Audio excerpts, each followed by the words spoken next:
remember from interviewing him. At the LA Press Day, did you work with George Pinocchio? I did see George. Yes. We're very good friends. Are you? Yeah. Yeah. He was actually very nice. He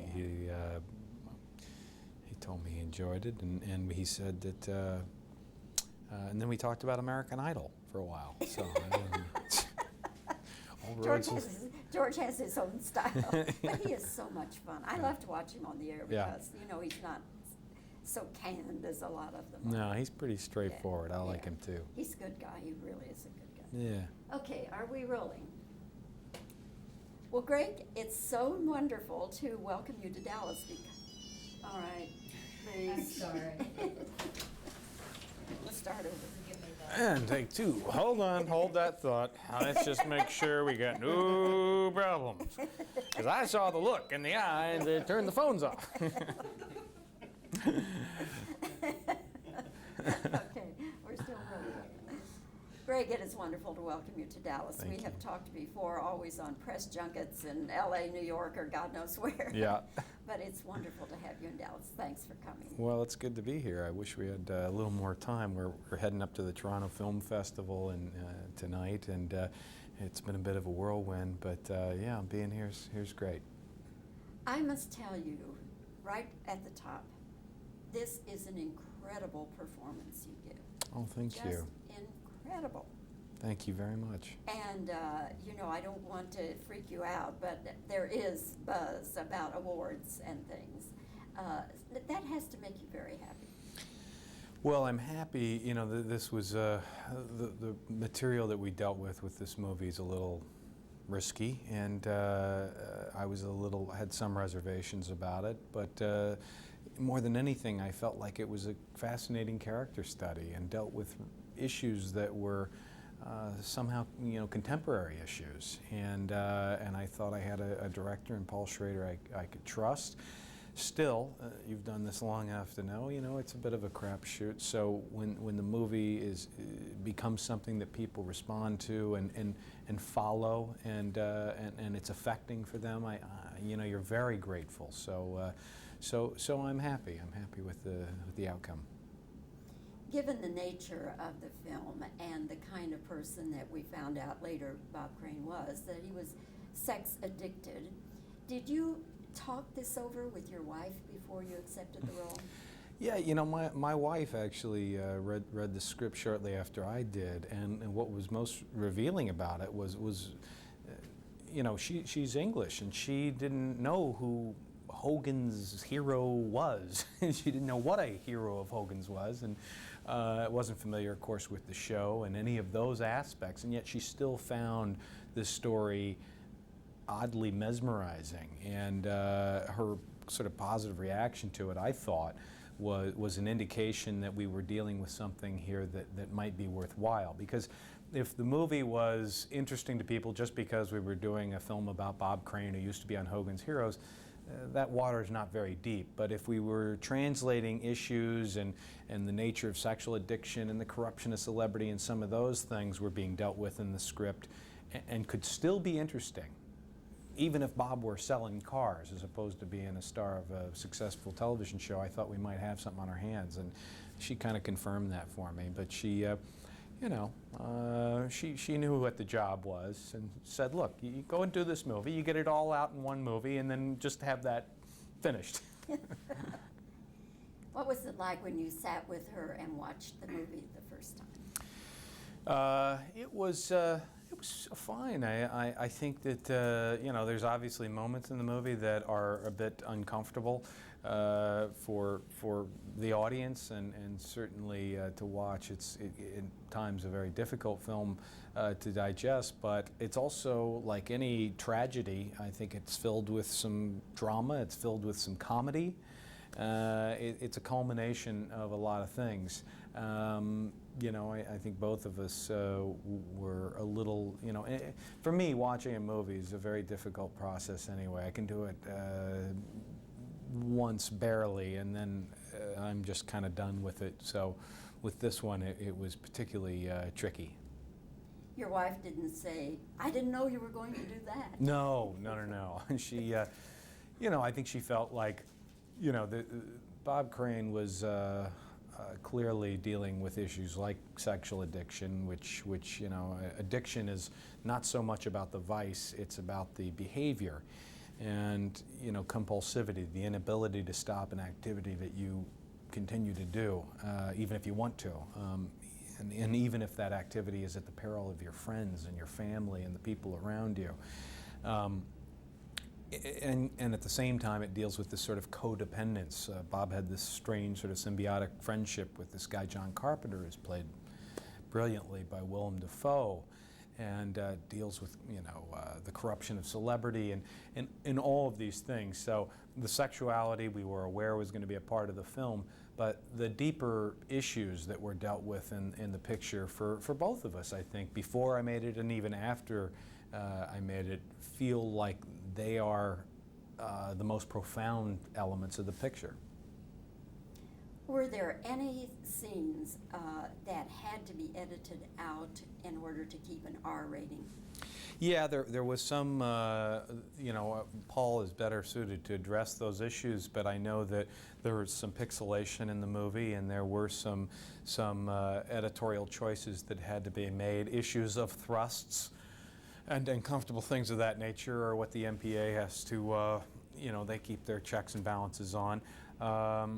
So that was the issue for me. To a certain extent, I'm okay with the MPAA. They have certain restrictions. In fact, when I agreed to do the movie, I was like, listen, I'll do this movie. I don't know that I'm interested in the X-rated version of autofocus or even the NC-17 rated version, but an R rating to me felt like, okay, we're going to deal with adult themes. Yes, some of those explicit elements are, going to exist in the film, but, not so much that it's going to pull a mainstream audience completely out of the theater. What is your assessment of the murder? Do you think John Carpenter did it? I think Robert Graysmith, who wrote the book The Murder of Bob Crane, which is kind of used in the movie, certainly did his research and his homework and has studied the issue more than anybody, and he thinks that John Carpenter was the likely suspect. At the same time, here you have Bob, who was out gallivanting around with hundreds of women, maybe thousands, and documenting it along the way. And those women have boyfriends and husbands, so I think that opens the door for a pretty wide net of suspicion. But all roads seem to lead back to John. And Carpenter certainly had some motivation to do it. Yeah, I mean, John Carpenter was sort of a techno-savvy guy who provided Bob, all of the inroads into this, video recorders and photography that he was so fascinated by, and Bob provided access to women. Bob was the hotel key for, as it was said to me earlier today, for John, and I think it's true. And when that relationship fell apart or was threatened to fall apart, people, there's almost a husband and wife quality between, Bob and John, and they were going through some odd divorce. And when people have those kind of social destructions, they can do outrageous things. If we can talk just a moment about the Hogan part, Hogans Heroes part of it. Hogan, yes. And you're playing Hogan. What a dead ringer. You really nailed that guy. Well, thank you. Yeah, I watched way too many episodes of Hogans Heroes, more than I needed to, but it was important, the Hogans Heroes elements are present in the movie, and to me, everybody knows, nobody knows Bob outside of Hogans Heroes. So it was actually very tricky because, there was more leeway in terms of when we weren't doing the Hogans Heroes portion of the movie, which is the majority of the movie, than there was with the small sections that we dealt with the show, because people I knew would be kind of going, did he cross his arms like that? Was the chin up like that? I mean, we're just all so familiar with that show for some reason. So we worked hard at trying to, I didn't try to mimic him, but we tried to get it in the pocket and at least have it be good enough so it wouldn't be hopefully distracting. As I sit here looking at you, Greg, you don't look like Bob Crane. But Thank you. But up on screen, when you are, even when you're not in the Hogans Hero jacket and cap, you look so much like Bob Crane. So what did they do to transform you? Well, we started with Bob Crane's jacket. I'm actually wearing the coat that Bob wore on the show for 6 seasons and was worn by Frank Sinatra and Von Ryan's Express before that. Robert Crane Jr., who was a consultant on the movie, he was about 25 when his dad passed away, was kind of helpful in flushing out some of the details of who his dad was for me, and that was helpful. And I listened to his old radio broadcasts, and in terms of the physicality, we had Julie Weiss, you know, Oscar-nominated wardrobe person working on the picture, and Isabel Harkin, who did a wonderful job with the makeup of Bob and you know, the hair. There's an evolution of the movie. You kind of starts very square and neat and clean, and the picture starts to kind of evaporate almost as it goes on. I mean, the steadiness of the shots, Paul, starts to loosen up. The film stock starts to fall away, and Bob's appearance starts to, in some ways, fall away. And that was important to try to show the evolution of the character. But they darkened your hair? They darkened my hair. We did different things with my hair. They put some pieces in that they would take off as we got later in, and they added, you know, some gray as we got further in. I had contacts in. Don't do that if you're an actor and can avoid it. To make my eyes brown, because Bob had brown eyes. They blackened my hair, and then later in the movie, towards the end of the picture, where he's about 50, he gained some weight, and they did some light prosthetic work. And I tried to gain a little weight before we started the movie to kind of have a little, you know, a little bit more weight to me, because that seemed appropriate for the role. One last question. Could the movie have been made if Bob Crane were still alive? I mean, just taking it up to the ending it before he's murdered. Could the movie have been made? I guess the movie could have been made if he were still around, but I don't think Bob would be living the life today that he was back then. You know, Bob was existing at a time where we didn't have as many media outlets following the behavior of celebrities and tracking them as closely as they do now. You know, it's ironic that the very technology, the camera technology, home camera technology that Bob's found so fascinating would be the same camera that would catch him maybe doing some of his antics and ending up on hard copy, if that's still on the air, or ET or whatever. I mean, his behavior, oddly enough, would have been kept more in check by, I think, by today's standards. So it's hard to say what kind of life he would have lived, and how it would have been dealt with. You know, back then, I think there was a whisper about these types of things. I just met Shirley Jones, actually, a few hours ago over at another place, who happened to be in town, and I said, "Did you know him?" And she said, "Yes, I did." And I said, "Did you know about this double life?" And she said, "I kind of knew about it, but we didn't really talk about it." And today, because the celebrity tracking is so part of our consciousness, people don't whisper about this stuff anymore. They just talk about it. It would have ended up on the 5 o'clock news, probably. Or at least Jerry Springer. Certainly Jerry Springer. And then Bob would have gone on and said, "I'm sorry," and gotten a 3-picture deal out of it. So, what are you going to do? Greg, again, thank you so much for coming, and congratulations on a really magnificent performance. Thank you, Bobbie. Thank you.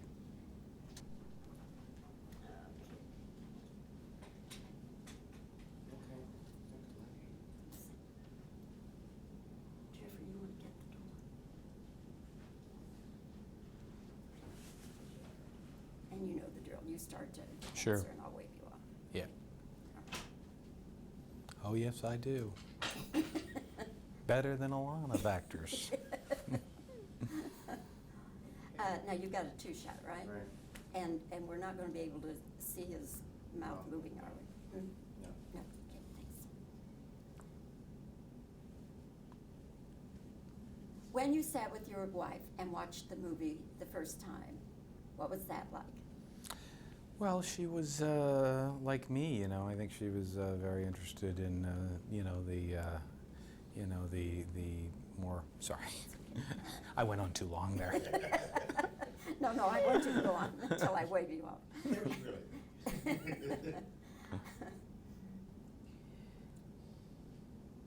Were any parts of the movie eliminated so that you would be able to keep an R rating? Better to deal with the man standing to our right, although we probably shouldn't look that way because that would not be correct, but Paul will be able to fill you in on the details of that.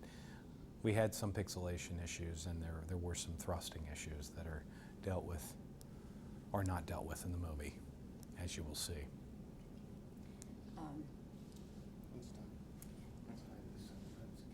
Oh. Okay.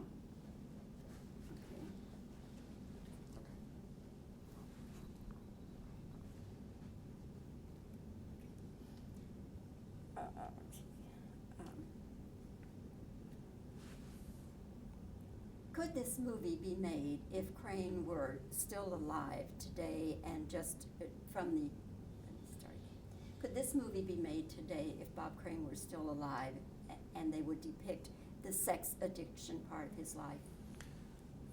Probably more difficult today, given the nature of the coverage of media and how that works and how that doesn't work. That's fine. Okay. As I look at you, Greg, I don't see Bob Crane, but on screen, I mean, you really nail this guy. Oh, well. That's credit to Paul Schrader, ladies and gentlemen. It's all I can say. Hours in the makeup chair. Okay. Step aside, magician at work. Okay. Let's see. All right. What is your assessment? Do you think John Carpenter murdered Bob Crane? I think that's a possibility. I actually think autofocus murdered Bob Crane in some ways. Okay, that'll do it. That will do